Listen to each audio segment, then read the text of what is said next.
အတုံးမကျတဲ့ဝိညာဉ်လက်နက်သာရှိပြီးအတုံးမကျတဲ့ဝိညာဉ်စွမ်းအားရှင်ဆိုတာမရှိပါဘူးဒိုလိုကဘာကိုကူပြောင်းလာပြီးတဲ့နောက်အသက်50မှာအဆင့်30ကိုရောက်သွားတဲ့ဂန်းကြီးရဲ့အမွှကိုဖြစ်လာခဲ့ပါတယ်ငငယ်ကလေးကသူ့ကိုကြည့်လာခဲ့တဲ့သူတယောက်အနေနဲ့သူ့ရဲ့စိတ်နေစိတ်ထားကဘယ်လိုမျိုးလဲဆိုတာကျွန်တော်ကောင်းကောင်းကြီးသိပါတယ်ဒီနေ့ကတော့ကျွန်တော်တို့ညီကို2ယောက်အသက်6နှစ်ပြည့်လို့ဝိညာဉ်လက်နက်နိုးထရမယ့်နေ့ပါပဲအခုချိန်မှာရွှေရှောင်းကန်းဟာကျွန်တော်ဘေးမှာရက်နေပြီးရင်ခုန်လွန်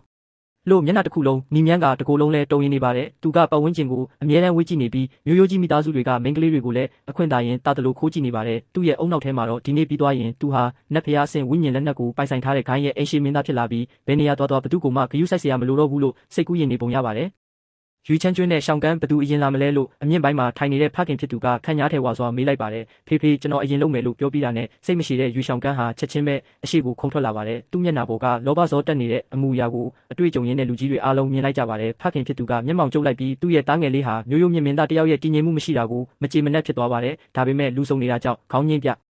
ြသဘောတူလိုက်ရပါတယ်ဝိညာဉ်နိုးထခြင်းကိုတာဝန်ယူရတဲ့အကြီးအကဲယူလိုကျိုးကရွေရှောင်းကန်းကိုတစ်ချက်ကြည့်လိုက်ပြီးသူ့မျက်လုံးထဲမှာမနှင်းမျိုးတဲ့အရေးအယောင်တွေထင်ဟပ်သွားပါတယ်ဒီကောင်လေးရဲ့ခန္ဓာကိုယ်ကြန့်ခိုင်မှုကတကယ်ကိုအခြေအနေဆိုးလုံးပြီးအပြင်းတန်းစားတပည့်တွေလောက်တောင်မရှိပါဘူးမင်းရဲ့လက်ကိုနိုးထခြင်းကြောက်တုံးပေါ်တင်လိုက်ပါလို့အကြီးအကဲကအေးဆက်စွာအမိန့်ပေးလိုက်ပါတယ်ရွေရှောင်းကန်းကတော့ဘာကိုမှဂရုမစိုက်ပဲမျက်လုံးတွေကိုစုံမိတ်ကမျောလင်းချက်အပြည့်နဲ့စွမ်းအားတွေကိုစတင်န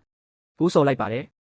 ်အစီရင်စတင်လိုက်တာနဲ့သူ့ခန္ဓာကိုယ်ထဲကနေစွမ်းရည်ငွေသက်တွေထွက်ပေါ်လာပါတယ်။အဲ့ဒီနောက်မှာတော့ရွှေရှောင်းကန်းရဲ့ကြောဘက်မှာအလွန်အံ့ဩစရာကောင်းတဲ့မြင်ကွင်းတစ်ခုပေါ်လာပါတယ်။ကြီးမားတဲ့ရွှေရောင်တကားကောင်းပုံရိပ်ရောင်တစ်ခုဟာဖြည်းဖြည်းချင်းထွက်ပေါ်လာခဲ့ပါတယ်။တကွင်းလုံးရုပ်ရုပ်သဲသဲဖြစ်သွားပါတယ်။ဟောက်ထန်းကိုင်းရဲ့ကိုယ်စလဲကမျက်လုံးတွေဝင်းလက်သွားပြီးရွှေကိုင်းချုပ်ကြီးဂုံယူပါတယ်လို့နှုတ်ဆက်လိုက်ပါတယ်။ဒီပုံစံကိုကြည့်ရတာတေချာပေါက်ကောင်းမွန်တဲ့ပြောင်းလဲမှုပဲဖြစ်ရမယ်။ဒါကတန်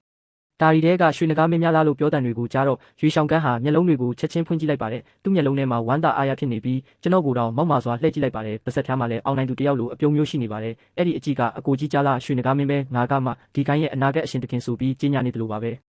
ဲဒါပေမဲ့အမြင့်မှာထိုင်နေတဲ့ဖခင်ဖြစ်သူကတော့ရေမောခြင်းမရှိပါဘူးဒီနေရာမှာတူးရဲသောပွဲထုခံဝိညာဉ်စွမ်းအားရှင်အနေနဲ့သူကတခုခုမှားယွင်းနေတာကိုသတိထားမိလိုက်ပါတယ်အဲ့ဒီရွှေရောင်ပုံရိပ်ရောင်ဟာကြည့်ရတာခံရပေမဲ့သူ့ရဲ့စွမ်းရည်အငွေ့သက်တွေကအချိန်မရွေးပြိုကွဲပျက်စီးသွားနိုင်တဲ့အားနည်းမှုတွေရှိနေပါတယ်ပွဲထုခံဝိညာဉ်စွမ်းအားရှင်တယောက်ရဲ့အာယုံခံစားမှုဟာတကယ်ကိုကြောက်စရာကောင်းလာပါတယ်ရွှေရှောင်းကန်းရဲ့အပြုံးတွေမစုံသေးခင်မှာပဲထူးဆန်းတဲ့အရာတစ်ခုဖြစ်ပျက်လာပါတယ်ဖန်ခွက်တစ်ခုကွဲအပ်သွားတယ်လို့အတန်ဟာတကွင်းလုံးကိုပြန့်နှံ့သွားပါတယ်ရွှေရှောင်းကန်းရဲ့ကြောဘက်ကခန့်ညားထဲဝါတဲ့ရွှေရောင်တကားကြီးပုံရိပ်ရောင်ဟာဘာရိပ်ရောင်မှမပြပဲရုတ်တရက်ပောက်ကွဲပျက်စီးသွားပါတယ်ရွှေရောင်လင်းနှန်းတွေအဖြစ်လွင့်စင်သွားပါတော့တယ်ရွှေရှောင်းကန်းဟာမိုးကြိုးပစ်ခံလိုက်ရတယ်လို့ဖြစ်သွားပြီးသွေးတွေပြောင်းပြန်စီးကလူကြီးလူကောင်းတွေအားလုံးရဲ့ရှေ့မှာတွင်သွေးတလုံးအန်ချလိုက်ပါတယ်ပုံဖော်ကနီးရွှေရောင်တကားကြီးဟာအလင်းနှန်းတွေကြားထဲမှာအလင်းအမြန်ပိန်လီသွားပါတယ်ခန့်ညားတဲ့ငကားကြီးခွန်တွေကန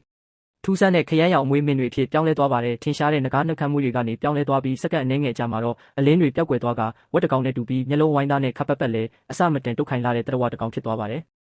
်အဲ့ဒီတရဝါလေးဟာရွှေရှောင်းကန်းရဲ့ခြေထောက်နားကိုပုတ်ခနဲပြုတ်ကျသွားပါတယ်။ဒါဟာအိမ်မွေးတိရစ္ဆာန်ဈေးကွက်မှာဆိုရင်တော့လူကြိုက်များမဲ့ဝက်ကလေးဖြစ်မှာပေမဲ့ဒီနေရာကတော့ကမ္ဘာနံပါတ်1တားရဲဝိညာဉ်လက်နက်ကိုင်းရဲ့နိုးထချင်းစင်မြင်ဖြစ်နေပါတယ်။တကွင်းလုံးတင်းချိုင်းကုန်းလိုတိတ်ဆိတ်သွားပါတယ်။ဟောက်ထန်းကိုင်းရဲ့လူကြီးမင်းမျက်နှာပေါ်ကအပြုံးတွေလည်းတောင့်ခဲသွားပါတယ်။ဧည့်သည်တွေအားလုံးကတော့ရဲချင်းစိတ်ကိုအတင်းအောက်ထားရင်းနဲ့စင်ပေါ်ကလူကိုထူးဆန်းတဲ့အကြည့်တွေနဲ့ကြည့်နေကြပါတယ်။ဒါဟာအနာဂတ်မှာနာမည်ကြီးလာမဲ့ပြောင်းလဲသွားတဲ့ဝိညာဉ်လက်နက်ဖြစ်တဲ့လောဆန်းဖောက်ပါပဲဖခင်ဖြစ်သူဟာရုတ်တရက်ထွက်လိုက်ပြီးငကူးပေါ်ကအကြောတွေထောင်လာကဝိညာဉ်စွမ်းအားကိုစမ်းသက်ပါလို့အန်ကျိတ်ပြီးပြောလိုက်ပါတယ်ပုံစံကသာအသုံးမကျတာဖြစ်ပြီးတကယ်တမ်းကမွေးရပါဝိညာဉ်စွမ်းအားအပြည့်ရှိတဲ့ပါရမီရှင်တယောက်ဖြစ်နေမလားဆိုတဲ့မျှော်လင့်ချက်နဲ့ရွှေရှောင်းကန်းဟာတုံတုံရင်ရင်နဲ့စမ်းသက်ကြောက်တုံးပေါ်လက်တင်လိုက်ပါတယ်အလင်းဖြော့ဖြော့လေးတစ်ချက်သာလက်သွားပါတယ်အကြီးအကဲရွှေလိုကျိုးကတော့ဘာခံစားချက်မှမရှိတဲ့မျက်နှာအားနဲ့နောက်ဆုံးရလက်ကိုကြီးညာလိုက်ပါတယ်မွေးရပါဝိညာဉ်စွမ်းအားအဆင့်တစ်ဝက်ပဲရှိပါတယ်ဒီစကားဟာရိုက်ချက်ပြင်းတဲ့ပါရိုက်တန်တစ်ခုလိုပါပဲရွှေရှောင်းကန်းရဲ့ကမ္ဘာနံပါတ်1အိမ်မက်ကိုဖျက်ဆီးလိုက်ရုံသာမကဖခင်ဖြစ်သူရဲ့မျက်နှာကိုလည်းမြေကြီးပေါ်ဆွဲချလိုက်တယ်လို့ဖြစ်သွားပါတယ်ကြော်ကြားလာတဲ့မိုးကြိုးဝိညာဉ်စွမ်းအားရှင်ရဲ့တာဖြစ်သူကမွေးရပါဝိညာဉ်စွမ်းအားအဆင့်တစ်ဝက်ပဲရှိရသလားဖခင်ဖြစ်သူဟာကလထိုင်ပေါ်ကိုအာရော့စွာထိုင်ချလိုက်ပါတယ်စင်ပေါ်ကရွှေရှောင်းကန်းကတော့မျက်လုံးတွေပြူးထွက်မတက်ဖြစ်နေပါတယ်သူ့ခြေရင်းကဝက်ကိုကြည့်ပြီးမယုံနိုင်အောင်ဖြစ်နေကစိတ်ထဲမှာလည်းအကြီးကျယ်တော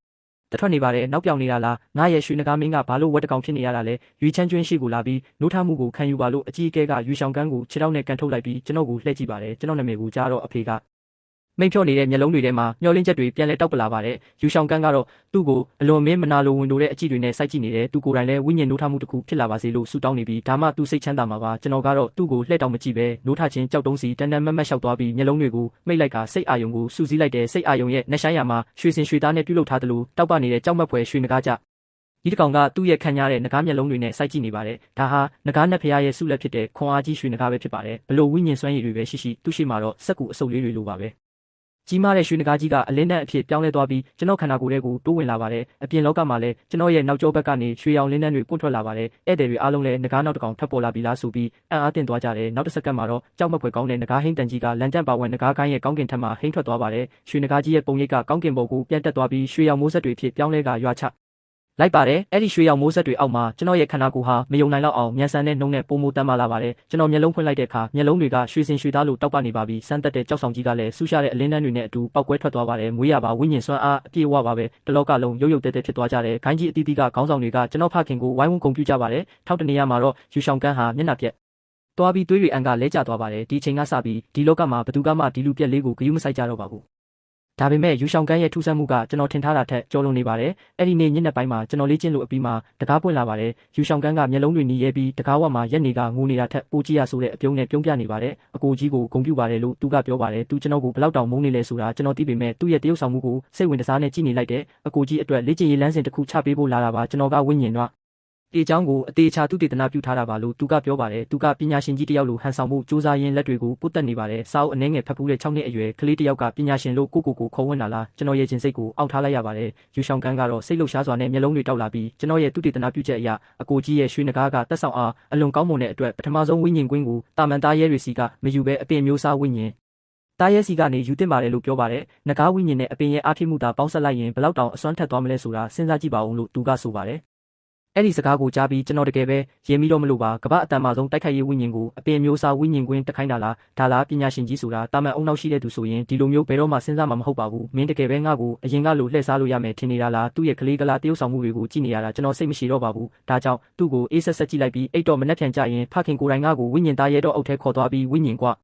ရင်းရှာပေးလိုက်မယ်လို့ပြောလိုက်ပါတယ်ဒီစကားတခွန်းကယူရှောင်ကန်းကိုကြောက်ရွံ့လို့ဖြစ်သွားစေပါတယ်သူ့ရဲ့မာတောက်နေတဲ့ခန္ဓာကိုယ်နဲ့စိတ်ထဲမှာတော့မနာလိုမှုတွေပြည့်နေနေပါတယ်မနှက်ဖြန်မှာဝိညာဉ်ဝင်သွားရှာတော့မယ်ဆိုတာငါရဲ့အစစ်နှိမ့်တာကိုစော်ကားတာလားငါ့ကိုအတုံးမကျတဲ့သူလို့လောင်ပြောင်တာလားငါရဲ့ theory ကိုအထင်သေးတာလားလို့သူကတွေးနေပါတယ်တနေ့ကျရင်ငါဟာကမ္ဘာနံပါတ်1ဝိညာဉ် theory ပညာရှင်ဖြစ်လာစေရမယ်မင်းထက်တာတဲ့တပည့်တယောက်ကိုငါလေ့ကျင့်ပေးပြမယ်လို့ယူရှောင်ကန်းကစိတ်